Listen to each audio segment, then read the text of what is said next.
227페이지 보시겠습니다.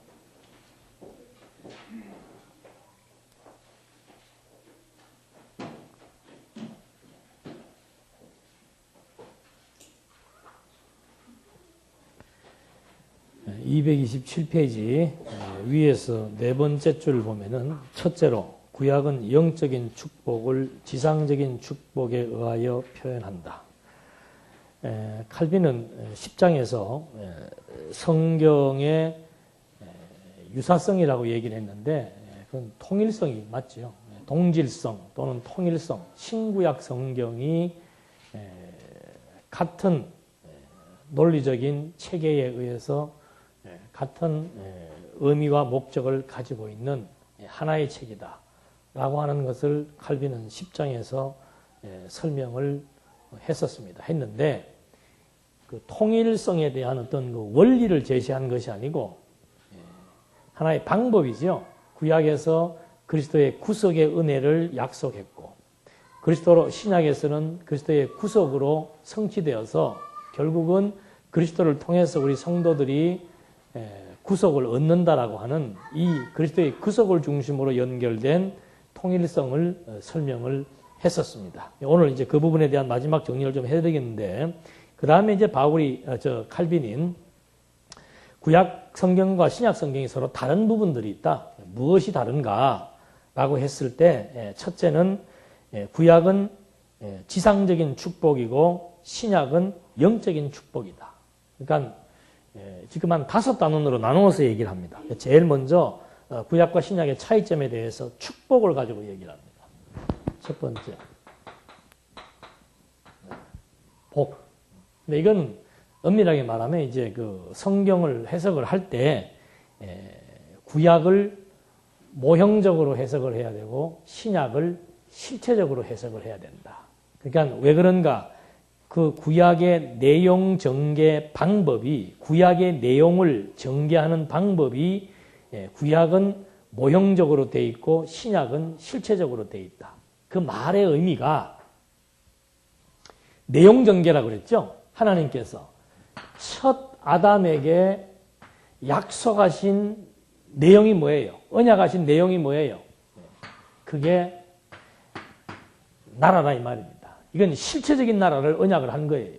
근데 이 실체적인 나라를 언약을 했는데 이 실체적인 나라를 그대로 이루시려면은 아담이 타락을 하면 안 돼요. 근데 아담이 타락을 했단 말이에요. 왜 타락을 하면 안 되는가? 실체적인 나라는 국민의 상태가 영적으로 죽으면 안 됩니다. 그러니까 생명이라 해야 돼요. 살아있는 영체를 가진 사람들을 국민으로 만든 나라입니다. 이 나라는. 그 다음에 타락한 땅이 아니에요. 타락하기 이전의 에덴 동산과 타락한 이후에 지금 이곳은 다르죠. 에덴 동산이 예를 들어서 유브라데스강, 티그리스강 근방인 터키 지역이라고 할 것 같으면은 타락하기 이전의 그 지역과 타락한 지금의 땅은 완전히 다릅니다. 즉 저주받은 땅과 저주받지 않은 땅, 저주받은 사람과 저주받지 않은 사람, 저주받은 어떤 하늘과 저주받지 않은 하늘, 이게 완전히 다르다고 그랬죠. 그런 것처럼 이 실체적인 나라의 개념이라고 하는 것은 그 구성 요소들도 완전히 다른 거예요. 그러니까 저주받지 않은 영토, 땅을 의미하는 겁니다. 저주가 없는 땅. 저주가 없는 땅에서의 피조세계라고 하는 것에 대한 설명을 마지막에 천년왕국에서 소개를 해주는 거예요. 그게 어떤 상태를 의미하는가? 똑같은 땅이라도 지금 땅은 완전히 오염됐잖아요. 물도 오염되고 땅도 오염되고 하늘도 오염되고 막 엄청나게 다 지금 썩어 있고 모든 짐승들에게 다 독이 있습니다. 지금 우리 키우는 산이도 독이 있어요. 물리면은 무슨 병에 걸려요? 광견병이라는 독을 가지고 있습니다. 그래서 주사를 놔가지고 예방을 시켜서 물려도 광견병에 걸리지 않도록. 그러면 태초에 타락하기 이전에 개들이 광견병이 있었어요? 없었어요? 그때는 없었어요. 그러니까 저주를 받았다는 것은 동물, 식물, 인간 또는 우주 할 것 없이 전부 독성을 지녔다 이 말이죠. 근데 독성을 지니지 않은 사람, 독성을 지니지 않은 땅, 그 다음에 완전한 통치권. 피조세계의 통치권이라고 하는 것은 완전한 게 없어요. 어떤 독재자라도 반드시 뭐가 있어요? 망할 때가 있습니다. 하야해야 돼요. 그래서 저는 참 이 대통령들 취임할 때 보면서 또 그 대통령들이 그 나라를 운영하는 걸 이렇게 바라보면서 참 어리석은 생각이 뭔가 하면은 5년 뒤면 그만둘 텐데.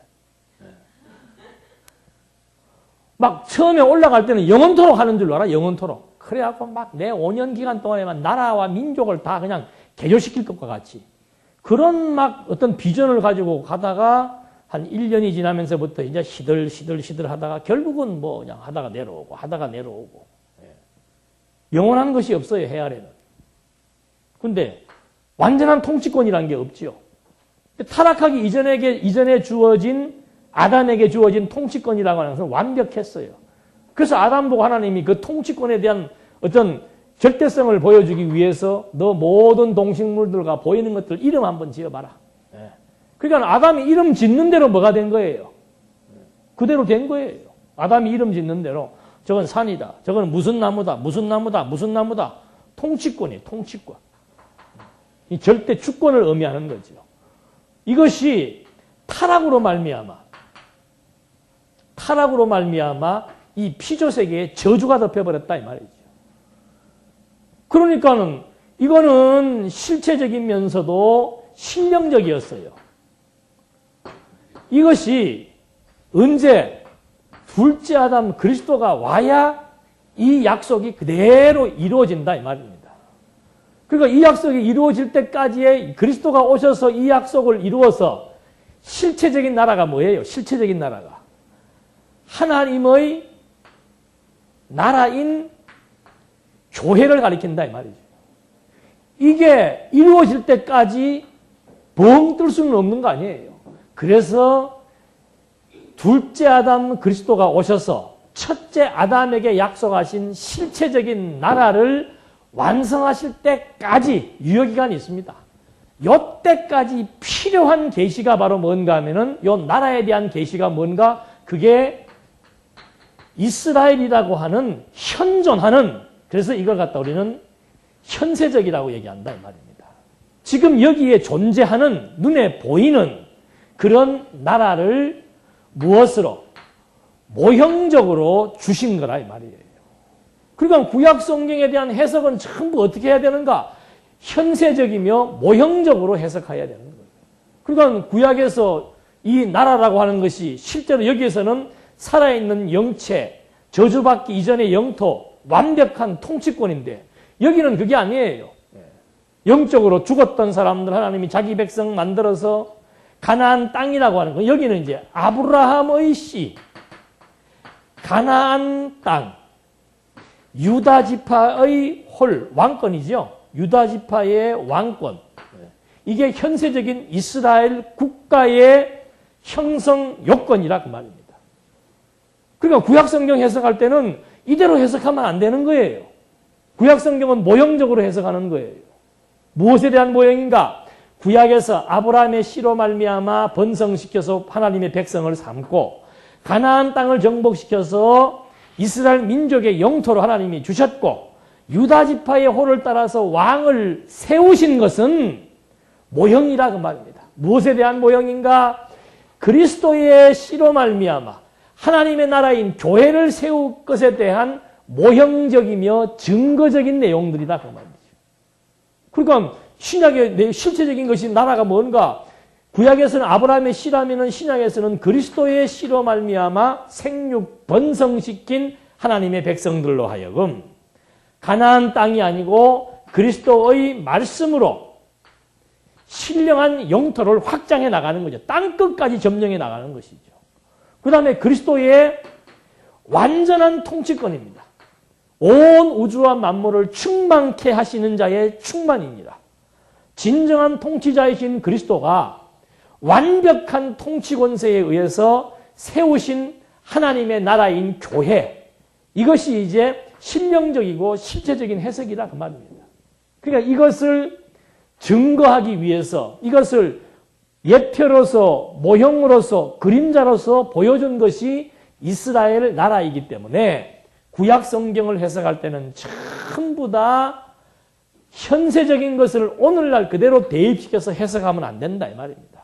구약은 이것에 대한 모형으로서의 예표로서의 모형과 그림자이다. 이렇게 해석을 해야 된다. 이 원칙을 지금 칼빈이 얘기해 주고 있는 거예요.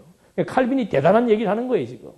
이름에도 불구하고 예를 들어서 축복에 대한 얘기예요. 축복에 대한 얘기. 복.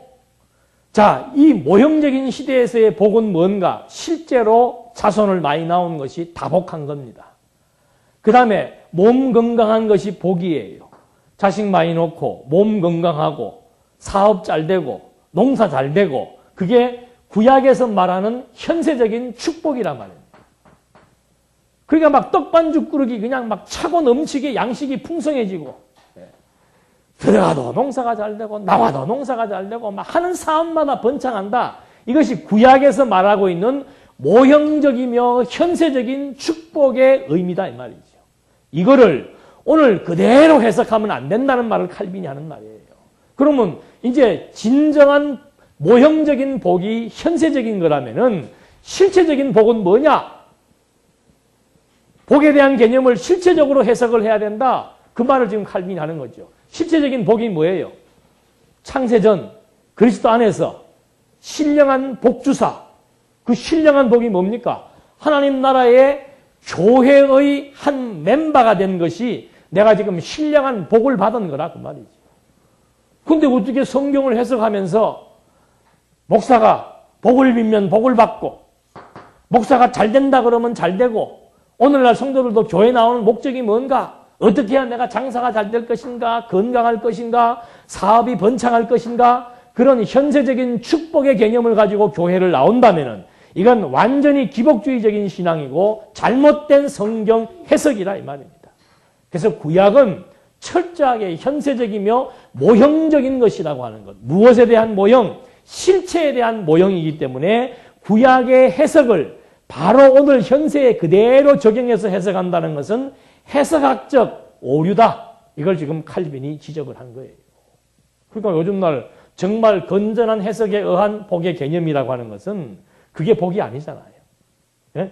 사업 잘 되는 것이 복이 아니고 정말 하나님의 몸된 교회가 되어져서 교회로 성숙되어진다라고 하는 것 자체가 근본적인 복이라 그 말입니다. 그러니까 예수님도 마음이 가난한 자가 뭐예요? 여기는 마음이 가난한 자가 복이 아니고 뭐예요? 땅을 많이 차지하고 소득이 풍성한 사람이 복이 있는 거고 여기는 마음이 가난한 자가 복이 있는 것이고 그래서 뭘 얻는다? 천국이 저희 것입니다.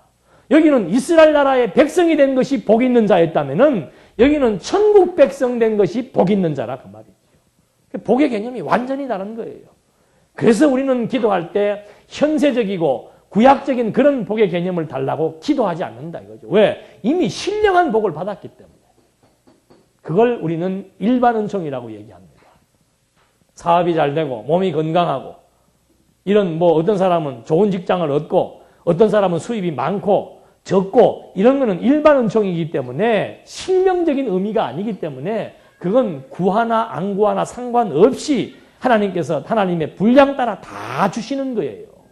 하나님을 모르는 사람들이 무슨 뭐 사업 잘 해달라고 빌어서 사업이 잘 됩니까? 그런 거 아니잖아요.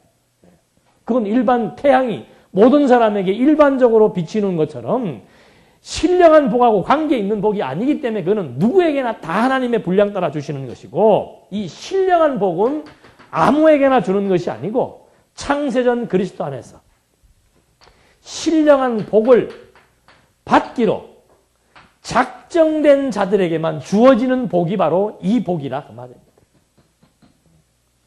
이런 얘기하면 이제 막 해야 되는데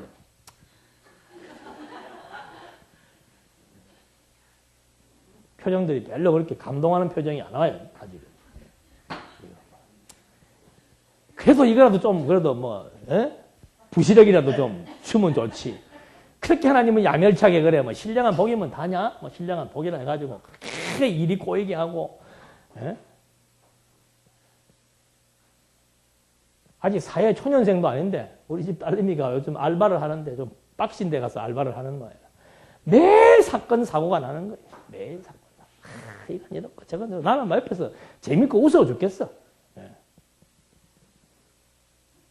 여러분, 칸가루족이 뭔지 알아요? 칸가루족. 몰라요, 아직? 신세대가 아니고, 뭐.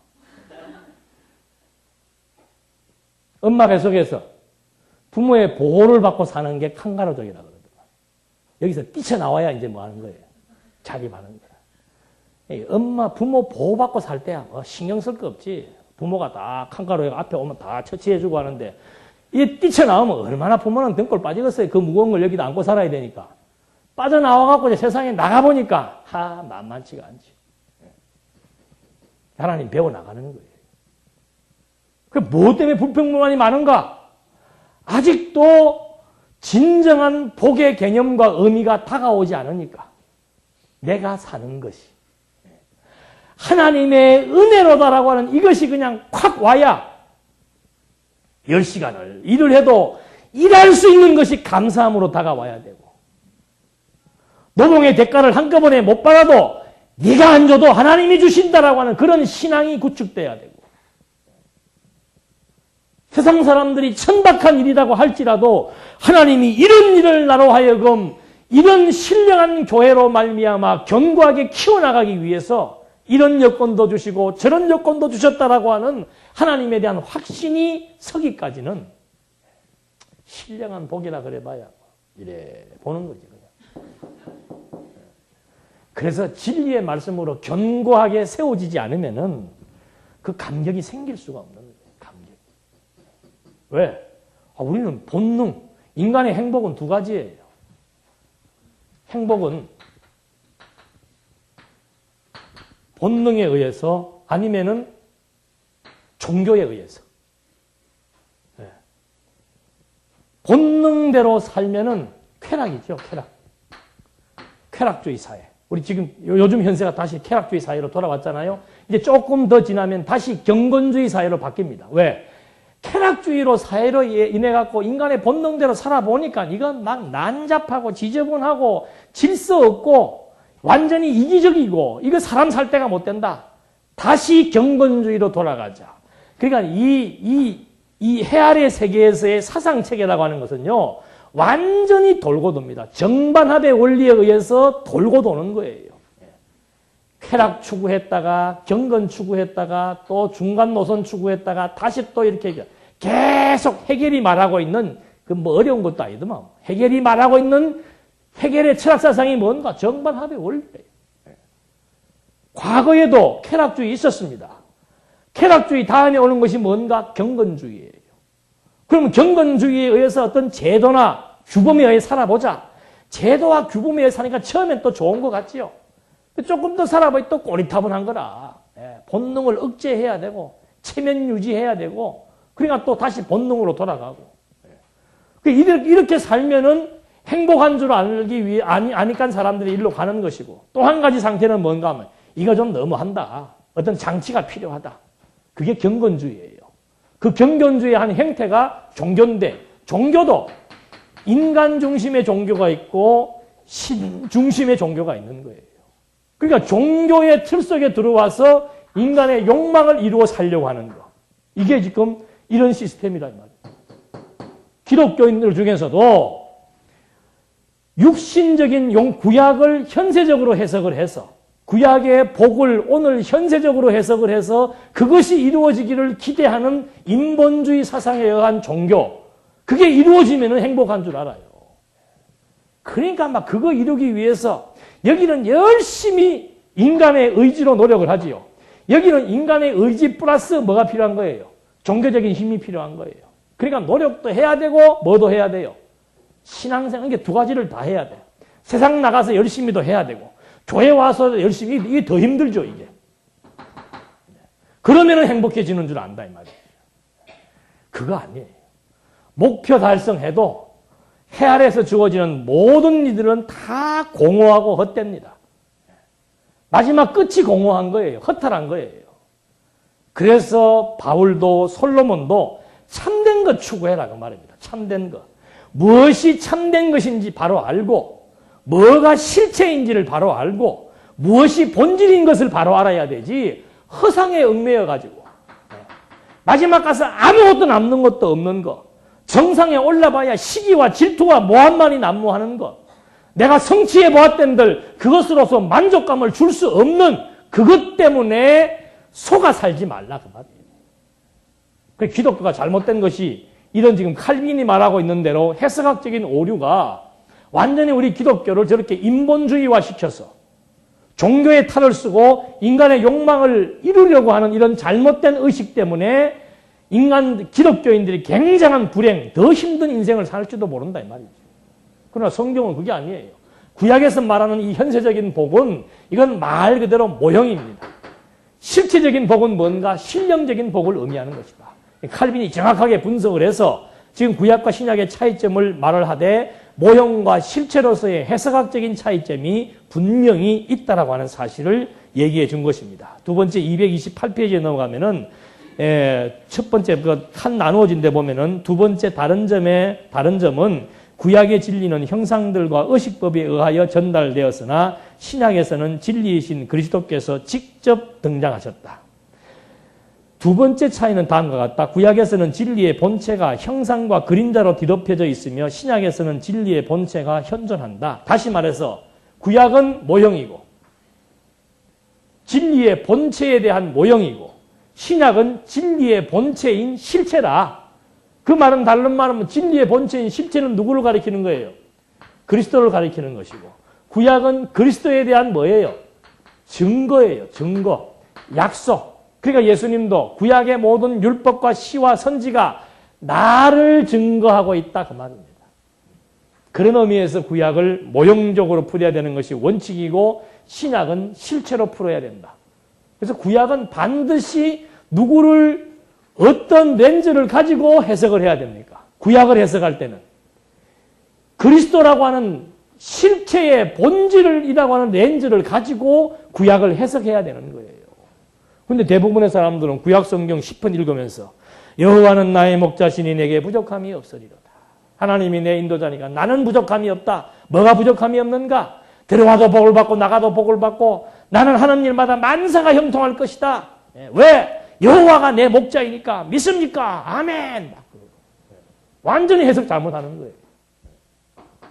그 부족함이라고 하는 것, 구약에서 말하는 만사 형통이라고 하는 것, 그건 구약 시대에야 하는 일마다 잘 되는 게 만사형통이었죠. 그러나 그리스도를 중심한 렌즈를 끼고 보았을 때의 만사형통은 만유의 주관자이신 그리스도의 뜻대로 되는 것이 만사형통이에요. 내가 지금 망한 것이 누구의 뜻이에요? 내가 망한 것이. 내 일이 지금 잘 안 되는 게 누구의 뜻이에요? 내가 속은 것이 누구의 뜻이에요? 한 사람만 지금 나머지는 뭐 전부 아니라는 뜻인가, 뭐 마음에 안 든다는 뜻인가, 뭐요. 하나님의 뜻이죠. 우리 다 알잖아요. 그러니까 지금 되어지는 모든 일들이 다 만사가 뭐 한 거예요? 이래갖고는 하나님의 뜻이 응답이 안 내리죠. 하나님의 뜻이 뭐 따지고는 싶은데 맞으니까. 그죠? 따지고는 싶은데 맞으니까. 확실한 거예요. 확실한 거. 만사가 뭐예요? 하나님의 뜻대로. 푸른 초장도 하나님의 뜻이고 사망의 음침한 길도 하나님의 뜻이에요. 왜 그렇게 하시는가? 만사가 하나님의 뜻대로 되어진다는 사실을 알게 하는 거, 그게 복을 누리는 사람이에요. 복을 누린다는 마음의 상태는 평안 아니에요. 평안. 복을 누리는 마음의 상태는 평안이에요. 만사가 형통하니까 평안하지요. 만사가 하나님의 뜻대로 형통하게 진행되니까 평안하지요. 거기에 누구 뜻이 개입되니까 불안한 거예요. 내 뜻이 개입되니까 불평과 이게 아니불자 아닙니까? 이게. 예? 내 뜻이 개입되니까 불평과 불만과 불안이 싹 트는 것이고 하나님의 뜻대로 되어진다는 것이 인정이 되면은 만사가 뭐한 거예요? 형통한 거예요. 만사 형통을 원하십니까? 만사 불통을 원합니까? 원한다고 또 되나? 예? 그래서 이거에 대한 확고한 지식을 얻게 하려면은 하나님 당신을 계시해 놓았던 비밀의 말씀인 그 진리의 말씀이 아니고서는 어떻게 이 구조가 우리에게 들어와서 이 구조에 의해서 어떻게 병든 것을 형통하고 병든 것을 평안하다고 누릴 수가 있냐 이 말이에요. 하나님 중심에 의한 해석 체계가 없이 망한데도 평안하고 병들어도 평안하고 살아도 좋고 죽어도 좋고 그게 어떻게 가능하겠냐 이 말이죠. 성령의 역사가 아니고서 그게 어떻게 가능한 일이냐 이 말이죠. 그래서 하나님의 권속들, 하나님의 교회는 이 진리의 말씀이 아니고서는 성숙될 수가 없어요. 성숙이라는 것이 이거예요. 만사가 하나님의 뜻대로 되어진다. 그래서 만사는 형통이다. 그게 성숙되는 거예요. 그게 진리의 말씀이 아니고서 하나님의 해석 체계가 아니고서 어떻게 그것이 형성될 수 있겠냐 그 말이에요.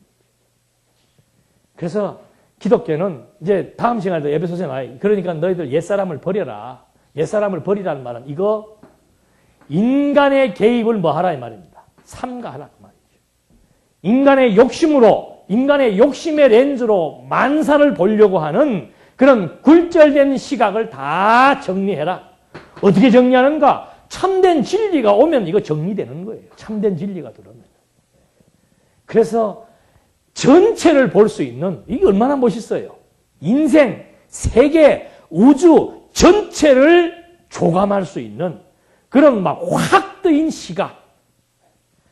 우리는 그 바다만 바라봐도 마음이 어때요? 바다만 바라봐도. 갑시다 한번 우리. 예? 답답하신 분들 현세적으로 해결 안 되는 거 있으면 그래도 바다라도 보면 어떻게 해요? 바다가 탁 튀어 있으니까 저는 바다만 보면 뛰어들고 싶어 그냥. 예? 확 튀어 있으니까 그 망망대해만 바라봐도 막힘이 없는데 세상에 창조로부터 종말에 이르는 피조세계의 전체를 조감할 수 있는 바라볼 수 있는 안목을 가지고 있다면은 마음이 어떻게 되겠어요? 확 트여지겠죠. 뭐 그렇게 요만한 공간 속에서 예? 요만한 공간 속에서 발생하는 지지고 볶고하는 그 인간관계 치사졸렬한 그런 사건 사고 막 그것 때문에 그냥 막 울었다가 웃었다가 쓰러졌다가 일어섰다가 된다 안 된다 요거 전체에서 보면 이거 아무것도 아니에요. 전체에서 보면 지금 여러분들이 겪고 있는 어려움이라고 하는 것이 내 인생 전체에서 본다면 점에 불과한 거라고 말입니다. 영원하신 하나님의 나라에서 비교한다면 점도 아닌 거예요. 아니 점도 아닌 것 때문에 그렇게 여러분 마음 상하며 살 필요가 있겠어요? 이 마음이 얼마나 소중한 건데 무릇 지킬 만한 것보다 가장 소중한 것이 우리의 마음 상태인데 내 마음의 행복, 평안, 즐거운 기쁨을 이 점도 아닌 것 때문에 뺏기겠냐 이 말이에요. 지혜자는 그걸 알지요. 지혜자는. 왜? 전체가 보이니까 그것이 점으로 보이는 것이고 무지한 자는 전체를 못 보니까 요 점이 얼마나게 보이는 거예요? 전체로 보이는 거예요. 그러니 점 보고 막 점이 전체인 줄로 아니까 그냥 막 점한테 쓰러지는 거예요. 예? 요만한 점 보고 기절을 하는 거예요. 점 보고. 왜? 이게 단주라니까. 그러니까 바울이 보이는 것이 뭐예요? 이거 또 부응하는구만. 예? 보이는 것이 뭐예요? 이게 다가 아니라니까. 예? 보이는 점은 점에 불과한 것인데 우리는 보이는 것이 막 단주라니까. 끝났다, 죽었다, 망했다, 패했다, 실패다. 점입니다. 점. 전체에서는 점이죠. 점. 그래서 보이지 않는 것이 참 실체며 본체라고 하는 시각. 이게 진리가 아니면 이게 형성이 안 되는 거예요. 그런 시각이 생길 수가 없는 거예요. 그래야 이게 유지가 되는 겁니다. 이게 유지되는 상태를 우리는 행복이라고 말하는 거예요.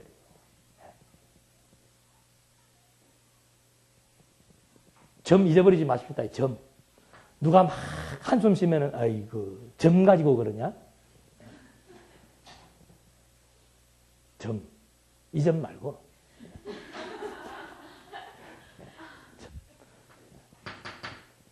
그래서 이 해석이라고 하는 것이요.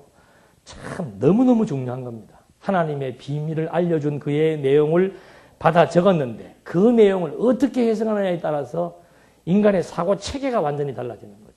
그래서 바울이, 칼빈이 지금 그리스도를 얘기하면서 갑자기 성경의 유사성과 차이점을 말하는 이유는 뭔가? 성경을 누구 중심으로 봐야 된다.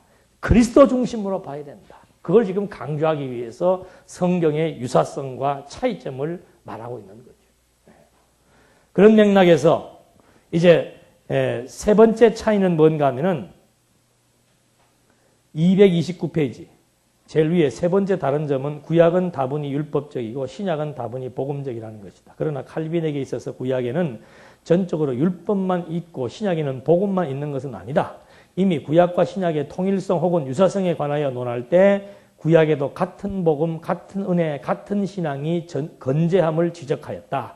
이 같은 복음, 같은 은혜, 같은 신앙이란 뭔가 그리스도를 통해서 구원함에 이른다는 것. 이것이 바로 같은 복음, 같은 신앙이라고 칼빈은 앞에서 말한 거죠. 그런데 문제는 뭔가 하면 그 밑에 조금 더 보십시오. 그 밑에 보면은 그 다운표 해놓은 그 중간 부분에 보면은 나의 법을 그들의 속에 두며 그 마음에 기록하여 나는 그들의 하나님이 되고 그들은 내 백성이 될 것이다 하면서 조금 더 내려오면은 칸나노지인데 사도 바울은 바로 이 말씀에 근거하여 율법과 복음을 구별하였는데 율법은 문자적이고 복음은 영적이고 율법은 돌비에 새겨진 것이고 복음은 마음속에 기록된 것이고 율법은 죽음을 설교하며 복음은 생명을 설교하고 율법은 정죄요 복음은 의로 설교한다.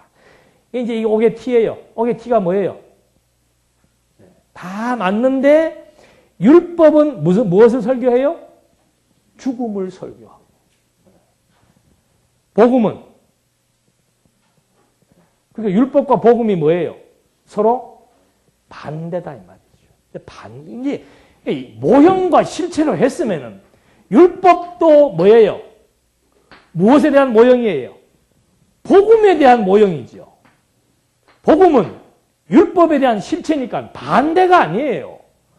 복이라고 하는 것이 반대가 아니란 말이에요.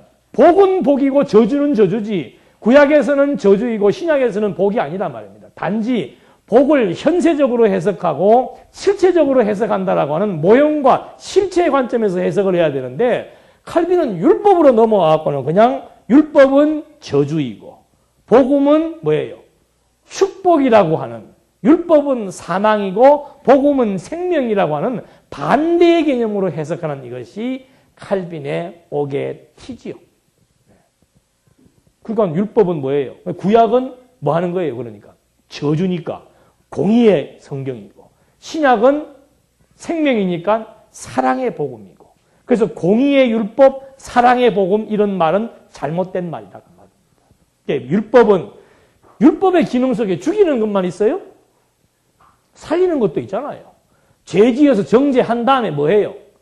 제사 지내가지고 살려주잖아요. 율법에도 똑같이 죽이고 살리는 기능이 있고 근데 구약에서 죽이고 살릴 때는 모형적으로 한 거예요. 현세적인 것으로 실제로 죄를 지으면은 뭐 사람을 죽이면은 살인자고 그 살인자를 해결하려면은 짐승을 대신 잡아가지고 짐승의 피를 통해서 용서함 받고 이게 바로 현세적인 모형적인 계시인데 실체적인 계시는 뭔가? 그리스도가 대신 정죄받고 그리스도가 대신 죽으시고 당신의 생명을 지불해서 부활하심으로써 자기 백성들의 죄가 여기에서는 짐승의 피로 용서했다면 여기는 그리스도의 피로 용서한 거 다 똑같이 용서며 다 똑같이 정죄예요.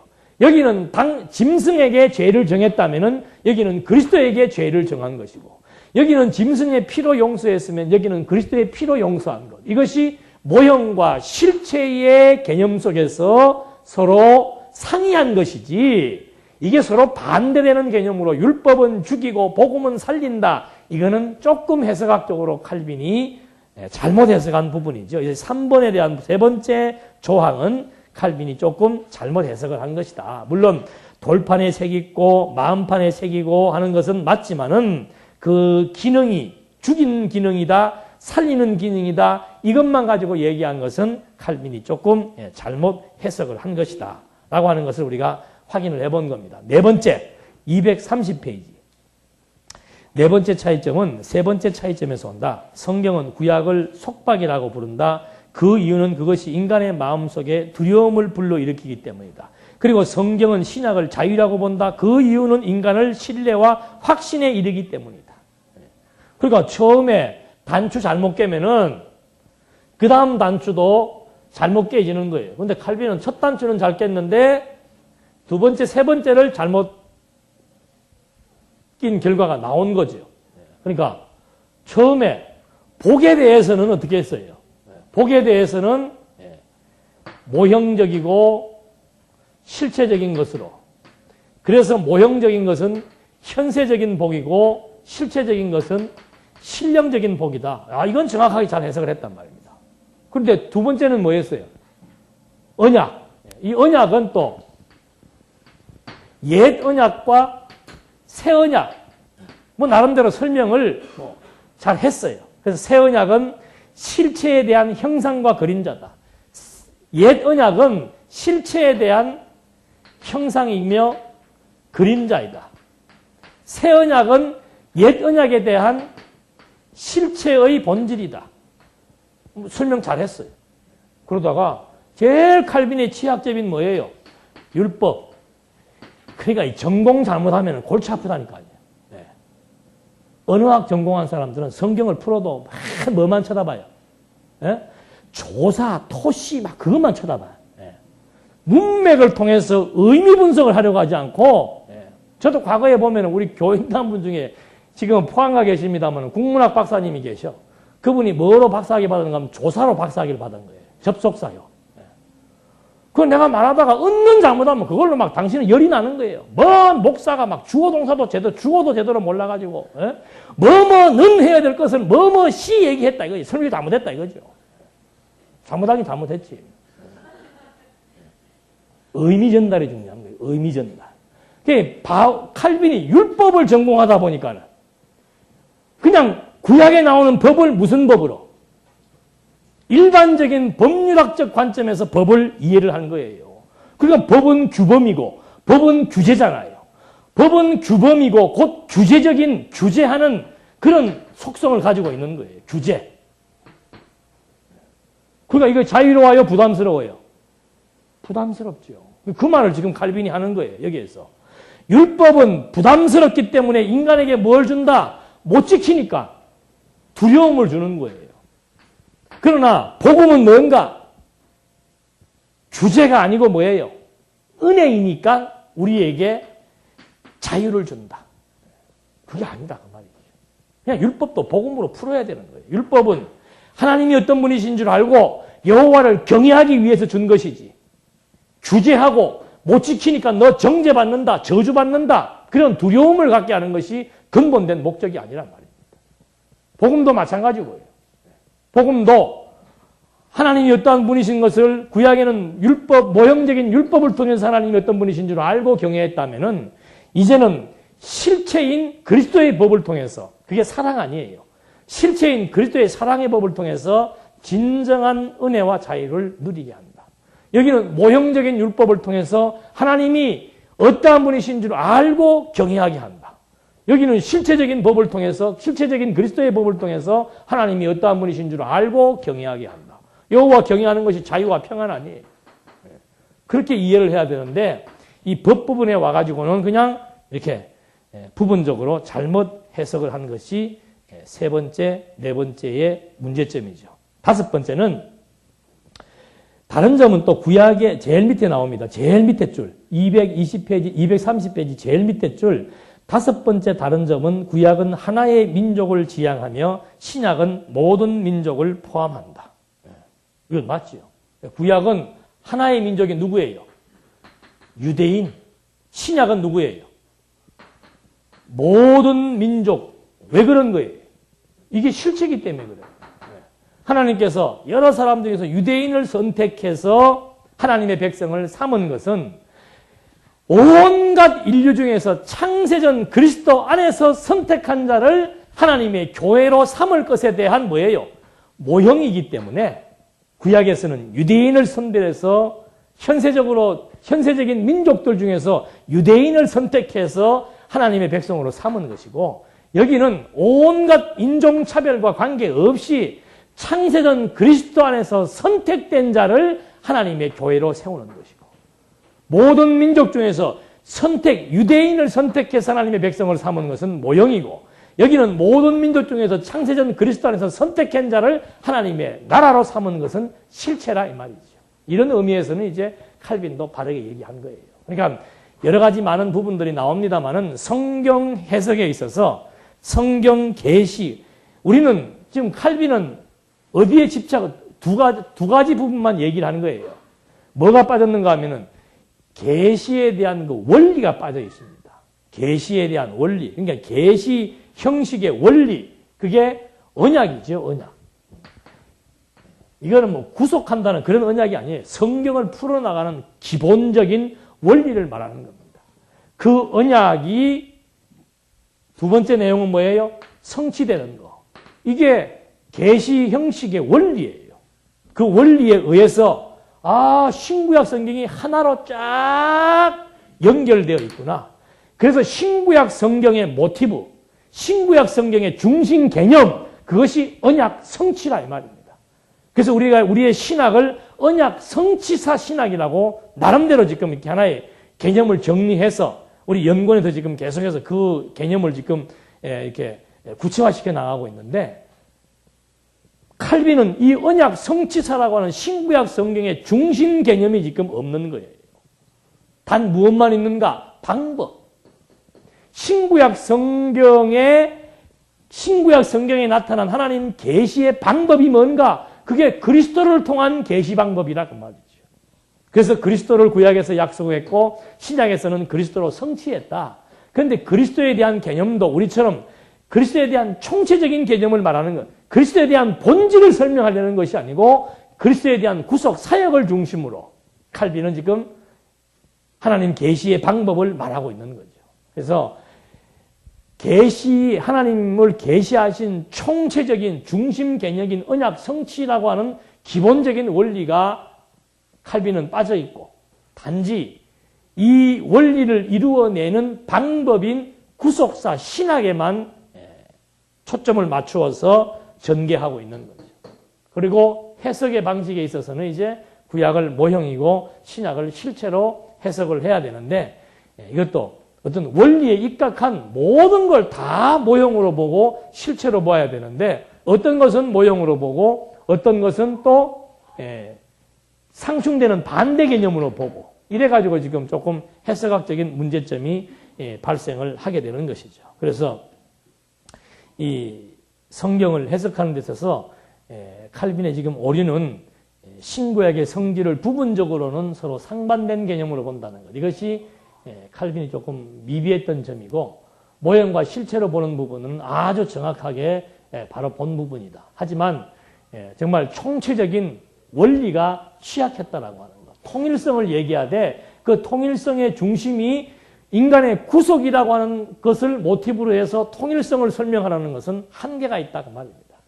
그래서 이 성경 전체를 관통할 수 있는 언약과 성취라고 하는 이 원리를 가지고서라야 성경의 진정한 통일성을 설명할 수 있다는 것을 우리는 칼빈의 신학 내용들을 정리해 보면서 한 번 더 확인해 본 것입니다. 다음 시간에는 이제 중보자이신 그리스도의 직책을 확인해 보도록 그렇게 하겠습니다. 기도하시겠습니다.